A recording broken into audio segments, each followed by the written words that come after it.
हाय, very good morning. Welcome है मेरे channel में आपका। क्योंकि आप दोबारा आए मेरे साथ जुड़ चुके हैं पढ़ने के लिए, तो आई होप कि आप भी बेटर होंगे और आगे की कॉन्सेप्ट की वेट कर रहे होंगे, राइट।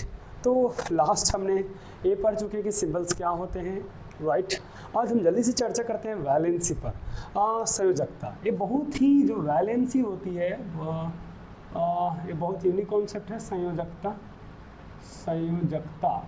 राइट।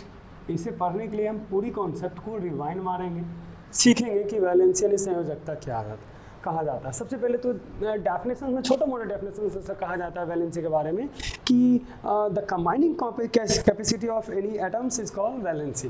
किसी परमाणु की किसी दूसरे परमाणु के साथ जुड़ने की क्षमता को ही वैलेंसी कहा जाता है। यानी कि अंतिम कक्षा के इलेक्ट्रॉन को वैलेंस इलेक्ट्रॉन कहा जाता है, उसी को वैलेंसी के नाम से जाने जाता है। तो सबसे पहले एक ट्रेलर देख लेते हैं कि होता क्या है वैलेंसी। सबसे पहले तो मैग्नीशियम की अगर मैं बात कर लूँ तो मैग्नीशियम का जो वैलेंसी होती है वो 2 होती है, क्योंकि इसका एटॉमिक नंबर बड़ा है तो इसकी वैलेंसी 2 है।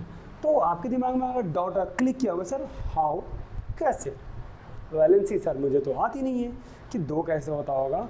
तो अभी के कॉन्सेप्ट में अगर वैलेंसी की बात की जाए तो आपको वैलेंसी जानने के लिए पूरी थीम्स को समझना पड़ेगा। तो जल्दी से थीम्स की बाद में रियलाइज़ करते हैं। अगर पढ़े हुए हैं, जानते हैं, तो थोड़ा सा सब्र कर लीजिए, क्योंकि आपको बहुत ही यूनिक तरीके से मैं बताने जा रहा हूँ कि वैलेंसी होता क्या है। ओके, तो वैलेंसी को सीखने के लिए चलते हैं बोर्ड्स के पास, right. Bohr's model of atoms, atomic structure, परमाणु संरचना की मैं बात कर लेता हूँ। ये अगली चैप्टर का कॉन्सेप्ट है, याद रखिएगा। परमाणु संरचना, अगर आपकी बात की जाए यानी भारतीय भवन एटॉमिक स्ट्रक्चर के, तो इसमें आपको अगले चैप्टर से ही लिया गया है, क्योंकि अगले चैप्टर से ही आपको वैलेंसी जानना पड़ेगा। वैलेंसी अगर पूरी कॉन्सेप्ट जानना है तो आपको बने रहना पड़ेगा मेरे दोस्त। तो बोर्ड संरचना में मैं देख लेता हूँ। तो इन परमाणु संरचना तो जॉर्ज डाल्टन ने भी दिया, आपको लेवोजियर बोर्ड्स ने भी दिया, और अलग अलग वैज्ञानिक ने अपने अपने कॉन्सेप्ट दिए हैं। बट सबसे कारगर सिद्ध हुआ बोर्ड्स का BOHR बोर्ड्स मॉडल, जो कि है सबसे ज़्यादा कारगर सिद्ध हुआ। ये मॉडल जो कि है सबसे ज़्यादा पढ़ा गया है, समझा गया, क्योंकि इसी से केमिस्ट्री डिफाइन हो जाता है। तो बोर्ड्स मॉडल में क्या कहा गया था कि जो कि किसी भी परमाणु है, सबसे पहली बात कि परमाणु, अगर छोटी मोटी ज्ञान की अगर बात की जाए तो ज़रा ध्यान से सुनिएगा कि अगर किसी पदार्थ की बात ली जाए कि मान लेते कि हमारे पास एक पदार्थ है, तो पदार्थ के छोटे कण को हम अभी तक हमने अणु डिफाइन किया है। अणु के छोटे कण को मैंने परमाणु डिफाइन किया, और परमाणु के 3 मौलिक कण होते हैं। मौलिक कण जो परमाणु में होते हैं वो 3 कुछ अलग हैं, जिसमें इलेक्ट्रॉन, प्रोटॉन और न्यूट्रॉन का डिफाइन आता है। ये आप क्लासेस में पढ़े होंगे, आपके गुरुजी ने सिखाया होगा, राइट। तो क्वेश्चन में आता है कि परमाणु में तीनों किस तरीके से व्यवस्थित होते हैं। इन्होंने बताया, बोर्ड्स ने बताया अपने मॉडल्स में, बोर-ब्यूरी थ्योरी में बताया। उनका अपने थ्योरी का नाम है बोर-ब्यूरी थ्योरी। तो मैं एक स्ट्रक्चर बनाता हूँ जिसमें बोर्ड्स का स्ट्रक्चर कहा जाता है। बोर्ड्स का स्ट्रक्चर में क्या था कि सबसे मिडल में यानी कि बीच में ये नाभिक थी, इसे नाभिक कहा जाता है सबसे वाले बीच वाले कॉन्सेप्ट में। और इसके बाद जो कि उन्होंने डिफ़ाइन किया था वो कुछ इस तरीके से ऐसे था, और उन्होंने इस तरीके से डिफ़ाइन किया था, धीरे धीरे बढ़ाते गया था। उन्होंने कहा था कि ये जो सेल्स होते हैं क्या होते हैं, क्यों होते हैं, इसके बारे में आप बहुत ही ब्रीफली जानिएगा। बट अभी थोड़ा सा अभी कम ही जानने में आपके लिए बेटर है, कम जान के कुछ सीख लो। इस तरीके से इनके नाम दिए गए। सबसे पहले बोर्ड्स ने एक मॉडल तैयार किया और कहा कि परमाणु जो होते हैं वो कुछ इस शेप से होते हैं, परमाणु का जो स्ट्रक्चर होता है कुछ ऐसा होता है, राइट। किस कॉन्सेप्ट से दिया वो आपकी क्लासेस में पढ़नी नहीं है, आप मेरे 11th क्लास का वीडियो देखो, मैं इसकी पूरी खानदान को उलट दिया हूँ शायद, सॉरी, ओके। तो 11th क्लास में आपका ये रीजन्स पता चलेगा कि आया कहाँ से। मैं रीजन्स नहीं बताने वाला, क्योंकि इस क्लास में आप 9th क्लास का वीडियो है, तो मैं एक ही बार आपको इतना दे दूँ तो बाउंस कर जाएगा, ओके। इसलिए मैंने डायरेक्ट थ्योरी पर लाया हूँ, थीम पर लाया हूँ। तो ये वाली चीज़ को मैं मिटा देता हूँ ताकि वो अच्छा लगे। रेंज से आप बढ़ा सकते हैं, कोई बड़ा चीज़ इसमें नहीं है। उन्होंने बोर्ड्स का ही कॉन्सेप्ट के अनुसार डेफिनेशंस जाते हैं, ठीक है, ओके। तो एक सेल है 1 2 3 4, आप देखने से भी लग रहा है रॉल वाइज है कि पहला नंबर पड़े है, दूसरा नंबर पड़े है, और ये नाभिक कहा जाता है। क्या कहा जाता है? नाभिक। ओके, न्यूक्लियस इसको बोलते हैं, ठीक है। तो बोर्ड्स के टाइम में डिफाइन हो गया था कि सबसे पहले तो एक कुछ बातें हैं जो कि ध्यान से सुनिएगा कि हम बात करते हैं परमाणु संख्या की। परमाणु संख्या का कॉन्सेप्ट उस समय तक आ गया था। परमाणु द्रव्यमान की, परमाणु द्रव्यमान की या भार कहते हैं, परमाणु भार ले चलते हैं ताकि आपको समझ में आ जाए। परमाणु संख्या को हम Z से नोटेट करते हैं, परमाणु भार को हम A से नोटेट करते हैं, ठीक है, याद रख लें।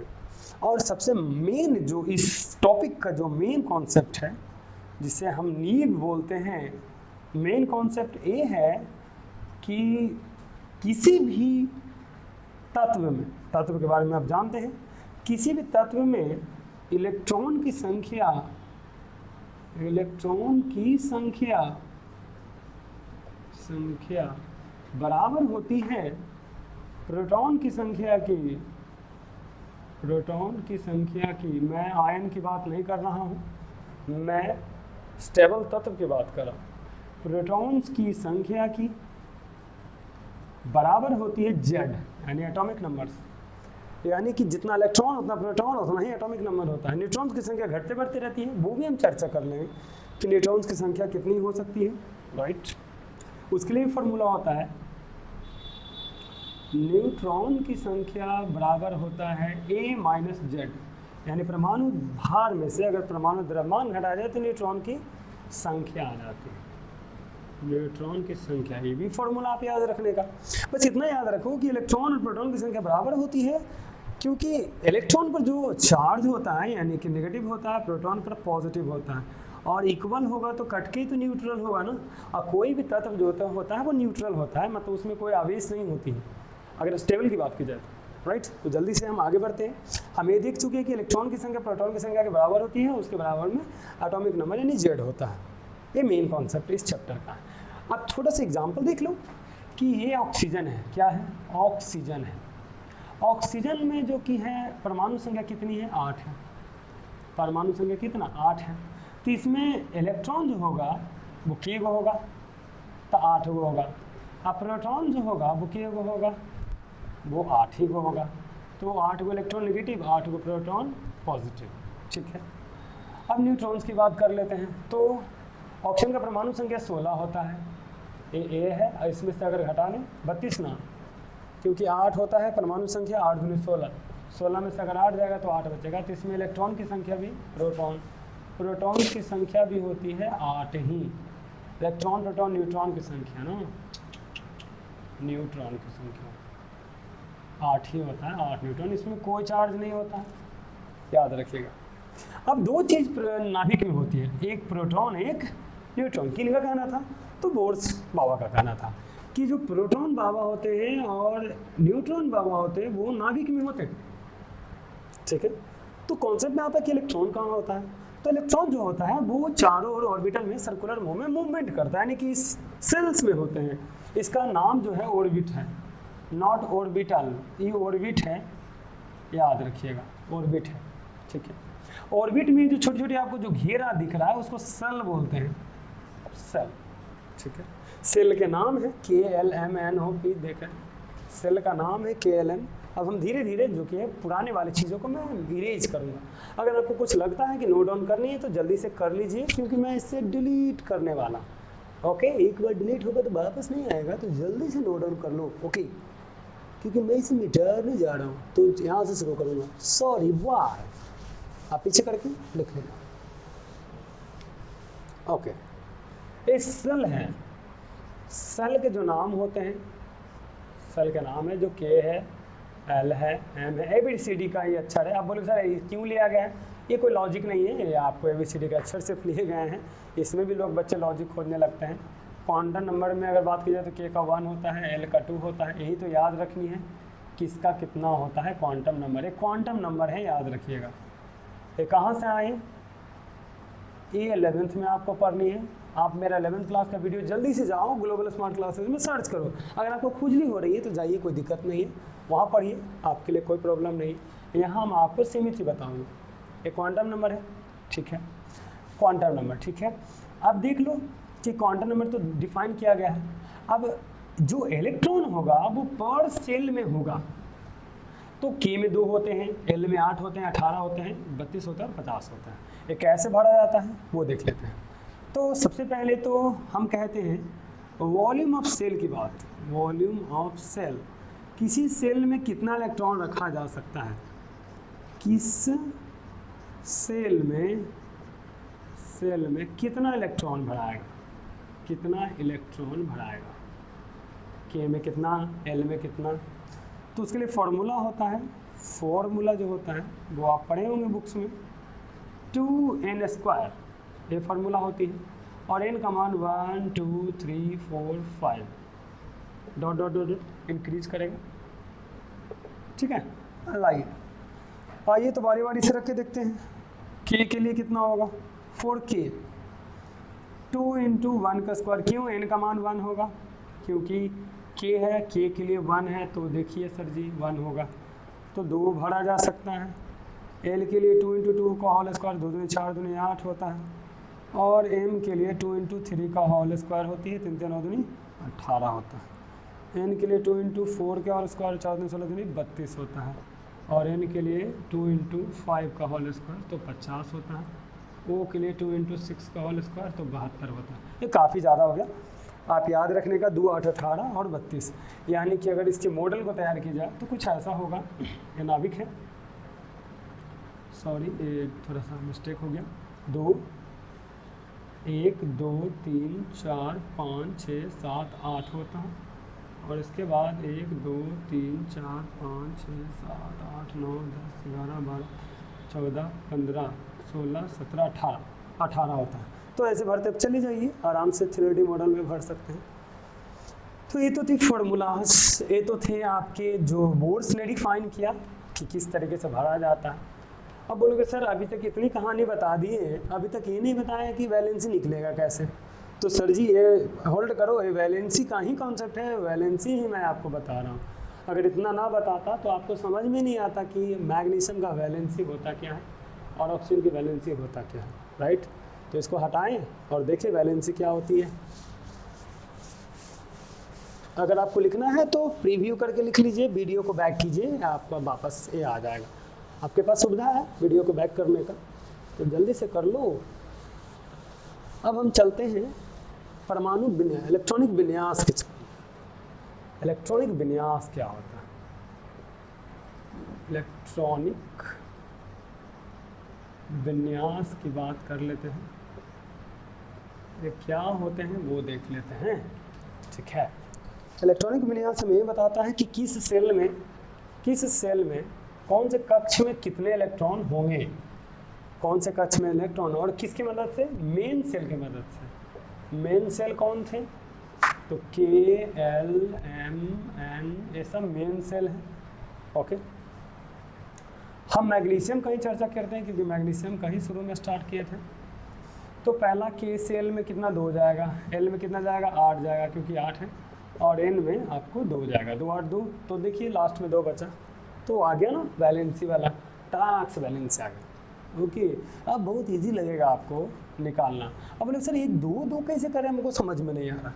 तो एक बहुत अच्छा लॉजिक मैं क्लास में बताता हूँ बच्चों को, जिससे बहुत सबको समझ में आता है, आपको भी आ जाएगा अगर डाउट है तो। जैसे सोच लीजिए क्लोरीन का 17 होता है परमाणु संख्या, दम आपके लैंग्वेज में कुछ नया नहीं, परमाणु संख्या होता है। अच्छा मान लो कि 17 गो आपके पास चेयर है, कुर्सी है, चेयर समझते हो ना, कुर्सी, और 17 कुर्सी है। आपके घर में रूम है, रूम समझते हैं ना, कैमरा, रूम का जो नाम है K रूम है, L रूम है, M रूम है, N रूम है, जो कि आपको लगा के जाना है। अच्छा K रूम में 2 ही कुर्सी लग सकता है, पापा जी आपको बोलेंगे बेटा जाके लगा दो, तो K रूम में 2 कुर्सी लगता है। L रूम में जो कि 8 कुर्सी लगता है, 8 गो चेयर आप लगा सकते हैं, 8 गो से ज़्यादा नहीं लगा सकते। और M में 18 गो लगा सकते हैं, एरा में 32 गो लगा सकते हैं, तो आपके पास कुर्सी हो तो कम है 17 गुना है। तो आइए क्लोरीन में 2 कुर्सी लगा दीजिए क्योंकि 2 ही गो की जगह, फिर माथा पर लीजिए तो 17 गो में 2 लगा दिए तो 15 गो बचा ना सर, तो माथा पर करके ले जाइए। आइए L वाला रूम में, एरा में क्या गो लगाएगा, 8 गो लगाइएगा, 8 2 10 गो हो गया, तो बाकी क्या गो बचा, 10 गो तो लगा दिए, अब तो 7 गो बचा। एरा में कितना भर सकते हैं 7, क्योंकि 18 की जगह है लेकिन 7 ही को आपके पास है, तो 7 भर सकते हैं। बाकी का जो ताम झाम किए वो मिटा दीजिए, क्योंकि कोई फ़ायदा इससे नहीं है, राइट। तो इसी को कहते हैं आपका जो है वो इलेक्ट्रॉनिक विन्यास, इसी को कहा जाता है सेल्स, ठीक है। अगर बात की जाए और भी चीज़ें ले लेते हैं, ऑक्सीजन को लीजिएगा, ऑक्सीजन का 8 होता है, तो के और एल है, तो इसमें 2 और इसमें 6 भर दीजिए, 6 2 8 हो जाएगा, क्योंकि आपके पास 8 ही को है, तो 2 भर दिए तो 6 बचा। तो जितना लास्ट में बचे उतना भर देना है, ये ना कि उसको 8 पुराना है ना, ये नहीं तो क्या कीजिएगा। उसी प्रकार आप सोडियम का ले लो, 11 होता है, 2 8 1 होता है, क्योंकि इसमें 2 और 10 1 11 होगा, लास्ट में 1 बचा तो मैंने 1 भर दिया। ये तो था इलेक्ट्रॉनिक विन्यास मेन सेल का। अब हम इसी में देख लेते हैं कि इसकी वैलेंसी कैसे पता करेंगे, किसकी वैलेंसी कितनी होती है, राइट। अच्छा, ये वैलिड है, ये लॉजिक जो वैलिड है 20 तक वैलिड है। अगर आपको ज़्यादा जानना है तो आपको 11th क्लास का वीडियो हमारा देखना पड़ेगा, तो समझ में आएगा, नहीं तो हम इसी में पार्ट्स बाय पार्ट्स करके बता देते हैं। एक वीडियो आपको आएगा, लिंक में मैं नीचे दे दूँगा, वो वीडियो भी देख लेना, तो 20 के बाद भी आ जाएगा ना, तो हमरा कहोगे कि सर आधे पढ़ाएं आधा छोड़ दिए, समझ में आया। तो लास्ट वाला जो कि है आपको वो वैलेंसी होता है, तो 20 तक है। कैल्शियम तक वैलिड है सर जी, क्योंकि कैल्शियम का ही होता है KLMN 2 8 8 2। ये थोड़ा लॉजिकल चीज़ है कि ऐसे क्यों हुआ, ये वाई हुआ, वो आपको समझना है। इसमें 2, हमके पास 10 बचा था, तो इसमें 8 और 2 भर दिए।